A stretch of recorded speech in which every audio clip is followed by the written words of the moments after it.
这就当水喝了，解辣。这是咱米饭，肥嘟嘟的。就目前这个鸡爪的口味来说，我的等待还是可以值得的，对吧？对。打饭，人家这边就是你要饭就直接给拿一桶，这就拿着吃浇着。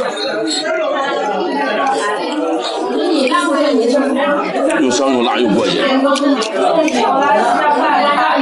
这几个菜1碗饭完了，这是咱得3碗饭，我估计。真辣，江西菜太硬了。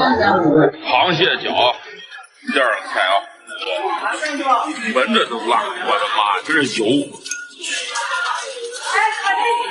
吃这是个挑战啊，挑战的牙齿。啊，这个菜吃起来不友好。